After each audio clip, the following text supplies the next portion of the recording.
Yes, ma'am. Kanina nga pong 4 a.m. ay nagpa-command conference po, nagtawag po ng special conference po ang ating Chief PNP attended by the Regional Director po ng NCRPO together with his 5 district directors and PNP Command Group and selected DSTAP and NCRPO po presented po yung kanilang deployment plan for the fourth zona of our President and may a few questions lang po ang ating GPNP with respect to their deployment. So they will be making some or at least few adjustment with respect doon po sa mga deployment, including po yung mga locations na dapat pong bantayan po. Meron na bang nabanggit kung ilan ang papakalat ng mga tao? Mga more or less 12,000 po ma'am ang i-deploy po for SONA. Kasama na po dyan yung mga madi-deploy within the vicinity po ng House of Representatives and today po, at least tomorrow po, magkakaroon po ng coordinating conference po together with the Office of the Sergeant at Arms po ng HOR to iron out some of the security protocols that will be observed within and outside of the HOR po. Ma'am, napag-usapan din ba kung kasi yung mga nakaraang zona wala na mga container man, harang, raise po ba naging narinig? Well, ang isa po sa utos po ng ating Chief PNP kanina, particularly doon po sa ating NCRPO is to conduct an honest to goodness threat assessment if there is a need to adjust po yung mga nakasanayan na po nating security template at magbibigay po sila ng updated po na threat estimates as to including po yung mga possible number po ng mga magkakandak po ng mga activities, particularly yung mga rallies, both for pro and anti po. Bakit 12,000? Is galing lang NCR o may mga augmentation galing sa ibang region? Kasama na po yun ma'am, nationwide na po yan, particularly ma'am yung as customary na ginagawa po natin kapag kami mga ganitong major events po sa Metro Manila ay yung ini-implement po natin yung Manila Shield kung saan yung Police Regional Office 3 and Police Regional 4A po ay magtutulong po sa atin para bantayan din po yung ating mga border control. So kasama na po sila doon ma'am sa 11,949 po to be exact na mga madi-deploy po. So it is also possible po na mag-adjust po tayo ng deployment. Depende po habang papalapit po yung paghahanda po natin sa SONA ay meron naman po tayong reserve force po na po pwede po nating idagdag in case there is a need po to deploy more personnel on the ground po. Ma'am, nakipag-usap na sa mga militante? Kanina po, base dun sa nireport na i-share po sa atin ng QCPD, so far po ay wala pa po silang nare-receive na application or at least yung permit to rally po, wala pa po silang nare-receive. But isa po yan sa napag-usapan po kanina, ang sabi po ng RD and CRPO ay they are already coordinating doon po sa the normal na mga grupo nagsasagawa po ng kanilang mga protest action, rallies po pagka dumadating po yung SONA at lagi naman po natin ginagawa yan in the hope na maging maayos po yung gagawin po nilang activities. We are also expecting na magkakaroon din po ng coordinating conference doon na rin po sa mga pro group naman po. So kagaya ng ginagawa po natin in previous years, we make it a point na hindi po sila magkasama sa isang lugar, medyo may distansya para maiwasan po natin yung girian or pagka ganito mataas yung tension, so mas maiging magkahiwalay po sila ng lugar po. Mamiiral po ba yung no permit, no rally? Normally po sir, yan po naman ang ating ini-implement na no permit, no rally dahil may Freedom Park naman po, nandiyan po yung Quezon City Circle, but normally alam po natin yan na yung mga particularly yung mga anti-government rallies po ang normally ang kanila pong assembly area, it's either the UP Diliman or doon po sa may COA area and then magma-march off po sila. But definitely, katulad po nung ginagawa natin na normally ay hanggang doon lamang po sila sa Tandansora papayagan po na probably magsagawa po ng kanilang programa and that is also one of the proposed plan po na ipinakita po kanina na for those na rallies po ay hanggang dun lamang po sila sa may bandang Tandansoka papayagan po ang magsagawa ng kanilang activities po. Saan po ang ilalagay yung command center? Doon po sa Station 6 po, sa may batasan po, doon po magkakaroon po ng advanced command post. Pero meron din po tayong itatayo po, at least existing po yung multi-agency coordinating center doon po sa Karingal po, sa opisina po ng district office po ng QCPD. Bang may guest po doon sa investigation of missing sa Bumero? Specifically po ng Mr. 15 na under custody ng mga. Well, nabanggit naman na po kahapon po ng ating GPNP, kinonfirm din na rin na po niya na restrictive, nandito na po sa Kamkrami po yung 15 po, pending investigation po, and we will be expecting po na bago po matapos po taon na ito pong linggo po na ito, yung pong admin case na ikinakasa laban po sa kanila ay posible pong matapos na po yung report at makikita po natin doon sa report kung sino-sino po ang kakasuhan ng admin case with respect po dito po sa kaso ng mga sabongero. As to the criminal case naman po, nabanggit na po ng ating GPNP na he will defer kung ano po yung magiging legal action po ng DOJ. But on the part of the PNP, we are ready to extend the necessary investigative assistance if requested by the DOJ po. Sa ongoing investigation now, may nakita ba kayong possible na madagdag pa doon sa pinang? Well, nabanggit naman po ma'am ni Chief kahapon po na hindi natin sinasara yung investigation po natin dito po sa 15 na nauna na pong nabanggit po nitong si alias Totoy po. So lahat po yan ay iniimbestigahan. In fact, may mga tinitingnan pa po tayong mga iba pa pong mga tao, not necessarily police, na po posible pong maaaring makatulong sa ginagawa po nating investigation po. May affidavit na ba? Or source statement pa lang yun? I understand, ma'am, ay nakuhanan na po ng statement po si alias Totoy po. Source statement, pero hindi ba affidavit? Basically, ma'am, pareho lang naman po siguro yun, ma'am, kung ano po yung sinumpaang salaysay po niya sa harapan po ng ating mga investigador at iba pa pong mga ebidensya ay naisumite na pong lahat yan sa DOJ. That is precisely the reason why the GPNP is deferring any comments with respect to the progress of the case so as not to compromise po yung ongoing case build-up. And we also expect na magkakaroon po ng preliminary investigation kung saan po yung mga sangkot po dito, at least yung isinasangkot po dito ni alias Totoy sa kaso po na ito ay papadalhan po ng SOMON, and that's the time na bibigyan po sila ng pagkakataon na magsumiti po ng counter affidavit or answer to deny or affirm kung ano man po yung mga allegation as stated doon po sa sinumpaang salaysay po ni alias Totoy. Ma'am, may coordination na po ba ang DOJ sa PNP regarding po sa inaasahan daw na pagsisid dun sa Taal Lake? And I understand mukhang yung ibang agencies na rin po like DOST and the AFP is waiting for coordination para tumulong dun sa paghahanap po dun sa remains ng mga na-missing sa Bumero sa Taal Lake. I understand, sir, the DOJ is directly coordinating po doon sa mga nabanggit niyo pong mga ahensya. On the part of the PNP ay wala pa po tayong natatanggap na formal request for the possible deployment and employment po ng ating mga technical drivers. But just like what the Chief PNP has said yesterday po, we are ready to provide technical assistance if it will be requested by the DOJ po. Ma'am, kompleto rin ba ang PNP sa mga technical divers?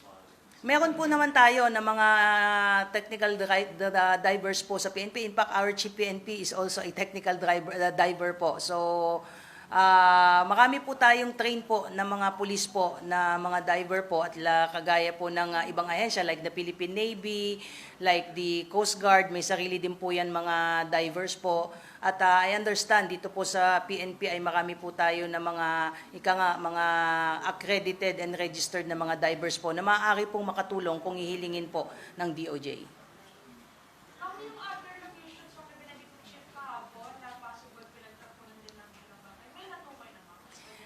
Kasama po yan, ma'am, sa ginagawa po nating case build-up at nabanggit din ng ating Chief PNP, we are not limiting our investigation dun sa sinasabi na alleged na posibleng pinagtapunan nga po, which is yan nga po sa Taal Lake, because there are some information being validated and confirmed by the investigating unit led by the CIDG para tignan po yung mga ibang lugar na posible rin na pinaglagyan o pinagtaguan or pinaghukayan po ng posibleng mga remains po ng mga missing Sabongeros po. Remember, yung 2-3 years ago po ay nagsimula po tayo sa 34 cases po na hinawakan po lahat po yan ng CIDG, but may mga pumapasok pong mga bagong information na sinasabi it is more than 34 cases po ng missing Sabongeros. So lahat po yan ay iniimbestigahan at binavalidate po at least sa level po ng CIDG. Hindi na lamang ma'am CIDG yung nag-iimbestiga po dito, kasama na rin po nila yung ibang unit po ng PNP.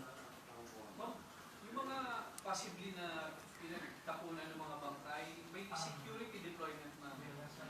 Well, without giving too much specifics so as not to compromise po yung ongoing investigation, but definitely there are some security being implemented, not only doon with respect nga po kay personal security po ni alias Totoy, maging doon sa mga posible pang lugar na maaaring nagamit o at least nagamit para itago yung possible remains po ng ibang mga missing Sabongeros. Lahat po yun are being documented now and we don't want to preempt the ongoing investigation kaya we ask for your indulgence kung hindi kami makapagbigay for now ng specifics po. Pero assurance ma'am na hindi matatamper ito ng mga suspect yan. That is precisely the reason, sir, kung bakit hindi kami makapagbigay ng additional information right now kasi we don't want those possible involved in this case na ma-preempt. Baka pag nasabi namin yun, baka hindi pa natin napupuntahan yung mga posibleng hukay at pinagtabunan at posibleng pinaglagyan nun, ay baka mauna na sila doon at alisin yung mga posibleng remains and possible pieces of evidence na maaari pa nating marecover to help us give closure dito po sa mga kaso po ng mga missing Sabongeros po. Ma'am, aside from Totoy, ilan pang witness ngayon ang hawak niyo regarding this? I think for now, si alias Totoy pa lang naman po yung hawak po. But like I said earlier, even the Chief PNP himself informed you yesterday na we are not limiting our investigation because we need to corroborate yung mga statements just to conduct fact-checking also and to vet kung ano yung mga information being provided by alias Totoy because we cannot be heavily relying on one source only. We have to validate and vet yung ibang mga statements niya and that is now the direction po ng investigating unit to look for other witnesses that could help us pinpoint accountability and at least yung criminal liability ay mailagay natin o maituro natin sa mga tamang tao po. Ma'am, recently may 4 pa di ba? Tapos may 4 parang testigo na nag-live, na Facebook live sila. Tapos sabi, testigo rin daw sila. Ma'am, may coordination kayo. Lahat po yan kung may mga lumalabas po ngayon and the PNP is open to any efforts on the part of other possible witnesses and I would like to take this opportunity also kung meron pa po dyan na maaaring may alam o pwedeng ma-share na information to bolster po yung ating ongoing investigation. The PNP is open po at ang maisusiguro lang po natin sa kanila is ma-assure po yung kanilang security and safety po. Ano pong response ng CIDG nung nakipag-meeting po sila sa pamilya po ng mga Sabongeros? Hindi naman po sir naputol yung ugnayan po ng CIDG pati yung sa pamilya po ng mga missing Sabongero. Particularly sir yung 34 cases na hawak po ng CIDG. The CIDG kept on reassuring the family na hindi po sila bumibitaw sa pag-iimbestiga and we welcome this new development at ang ating Chief PNP bago nga siya na-appoint as Chief PNP ay siya mismo ay have personal communication doon sa ibang mga biktima po ng mga at least pamilya ng mga missing Sabongero. So, yung assurance ay patuloy nating ibinibigay sa kanila and even some legal assistance ay patuloy po nating ipoprovide yan because ang bottom line talaga dito ang gusto ng ating Chief PNP and even before he was still the director po ng CIDG ay magkaroon nga ng closure itong mga kaso po na ito para po mabigyan din ng hustisya itong mga nawalang Sabongero pati na rin po yung kanilang pamilya. Si Atong Ang po, nakipag-coordinate din po ba o may tulong po ba yung PNP kay Atong Ang tungkol naman sa reklamo niya against Totoy, yung parang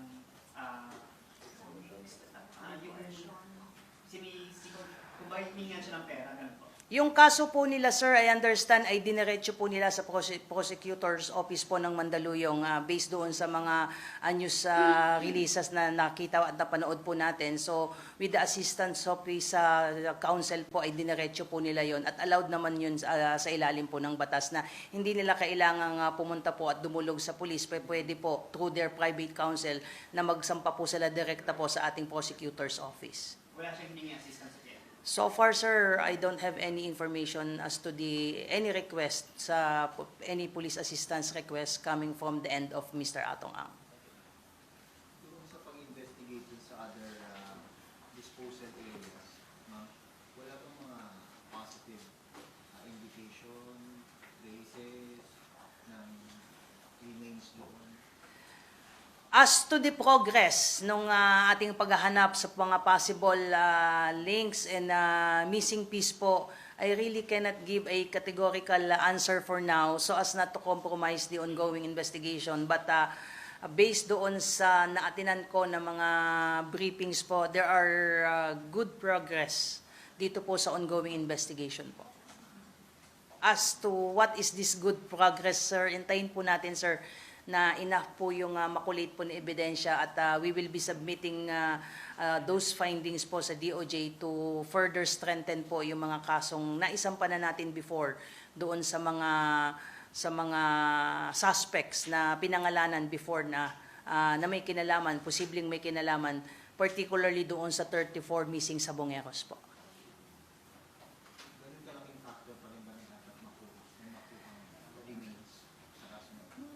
We will have to take our cue, remember, sir, kung paano natin inimbestigahan yung huling-huling kidnapping cases kung saan hindi tayo nag-rely doon sa testimonial lang. Talagang dinugtong natin yung lahat ng CCTV, even yung forensic evidence that have bolster yung ating paniniwala na nakuha na natin yung main player doon sa isa sa malaking kidnapping cases na hinawakan ng PNP, including the money trail. So that is now the standard being looked into ng PNP na mas malakas. Hindi po pwedeng doon lang sa isang testimonya ng tao tayo magre-rely at kapag bumagsak yun ay bagsak lahat ng kaso. So right now, ang objective ng PNP ay maliban doon sa mga statements na ibinibigay ni alias Totoy ay makorroborate yun ng iba pang mga possible witness. And of course, importante na makita natin yung mga possible remains po that would somehow prove na itong mga kung ano man na marirecover natin belongs to the missing sabongeros po. It will have to pass through a lot of tests po, including forensic tests po, kasi pag may makuha man po tayo, kailangang i-DNA po yan at it will take a longer process when we talk of forensic evidence po. Mama, ilan na natin ng possible other locations? Ilan na? I really cannot give you any specifics for now, ma'am. Again, sabi nga natin, pag magbigay kami ngayon, ma'am, ng even a little specifics, yung mga possible suspects and even the masterminds themselves will have an idea at maaaring puntahan na nila yung mga sa tingin natin na posibleng kinaroroonan pa o ibang location pa aside doon sa sinasabing sa Taal Lake po. Ma'am, ask ko lang po, yung mga possible places po ba na iniimbestigahan po ng PNP, ito po ba ay kasama doon sa ipinasang affidavit ni alias Totoy or ito po ay mula sa mga other witnesses po na nagbibigay ng information po sa kapulisan po natin? Kagaya ng sinabi ko po, ma'am, pati na rin po ng ating Chief PNP kahapon, hindi natin nililimit yung investigation natin doon sa mga pananalita at salaysay po ni alias Totoy. Kasi hindi tayo basta pwedeng mag-rely loan at pagka bumagsak yung kanyang mga statements ay wala na tayong pupuntahan. So, prudence dictates na dapat lahat po ng anggulo, lahat ng mga maliliit na information na nare-receive po natin outside of the testimony or sinumpaang salaysay ni Totoy, lahat po yan ay ating iimbestigahan po, including yung sinasabi nga ni Chief na posible pang ibang lugar na maaaring nagamit sa mga kaso po ng missing sabongero.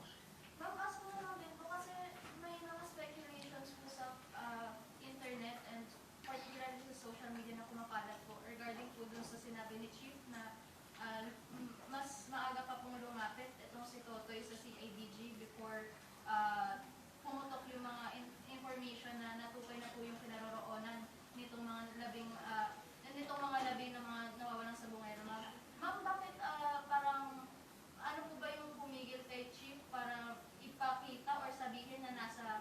dinamay na po ng CIDG si alias Totoy and bakit ngayon lang po halos pumutok ito or umusbong muli yung kaso? Kung mapapansin nyo ma'am, ang pagputok ay hindi galing sa PNP.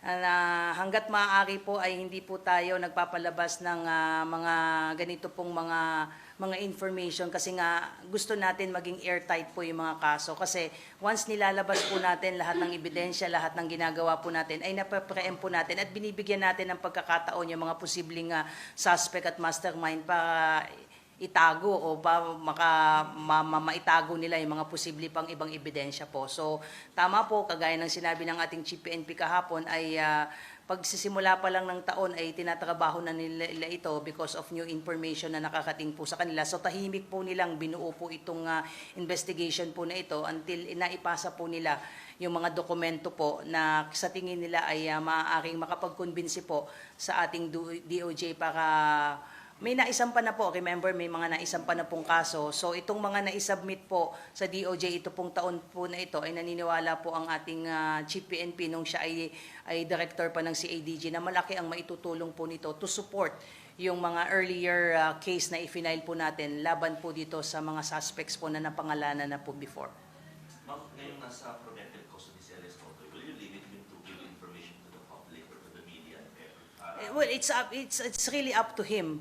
But we cannot really grant on his behalf interviews because again, siyempre ang tinitingnan din natin dito yung security and safety niya. But if he wishes to, I understand, nagsalita na siya sa isa sa kasamahan natin sa media. But again, sabi nga natin na it would be prudent on his part also na manahimik na lang siguro. Anyway, nakapagsalita na siya, na-submit niya na yung mga gusto niyang sabihin sa DOJ and let the legal process takes its course.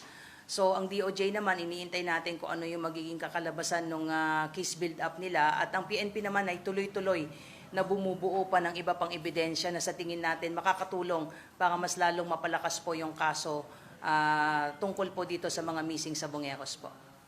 Ma'am, ano ginagawa hakbang ng PNP doon sa sinabi ni Alias Totoy na may pulis na tumanggap ng 2 million, 500,000? Again, ma'am, lahat po itong mga allegations niya would somehow prove yung lahat po ng alleged involvement po ng mga pinangalanan niyang pulis kung may dokumento po tayo na mga pieces of evidence maliban po sa kanyang salita lang. Sabi nga natin, isa yan ang testimonial evidence po, isa po yan sa tinuturing nating mahinang ebidensya. Kung itong pag-uusapan natin is yung labanan sa korte kasi madali po yan mabaliktad at I think this will not be the first time if ever na may naririnig tayo na nagsalita ngayon after a few years ay bumaliktad naman. So ayaw natin na doon lang natin iasa yung ating investigation at mga kaso. Gusto natin na talagang kung meron mang magko-corroborate na iba pang mga witnesses kasi naniniwala tayo na itong mga kaso ng missing sabongero ay hindi lamang po pwedeng magawa ng 1, 2 o 3 tao lamang. Marami itong missing sabongero. We just limit my statement dun pa lang sa 34 missing sabongeros Hindi kakayanin ng isang tao yan. So kung meron alam itong si Totoy, sigurado merong mga kasama yan. At nandun yung direksyon natin na humanap pa ng iba pang makakapag-strengthen ng mga statement na binigay ni Totoy. And of course, sabi ko nga, malaking bagay kung makakakuha tayo ng tinatawag nating body of the crime. At yun po yung objective natin in the coming days po.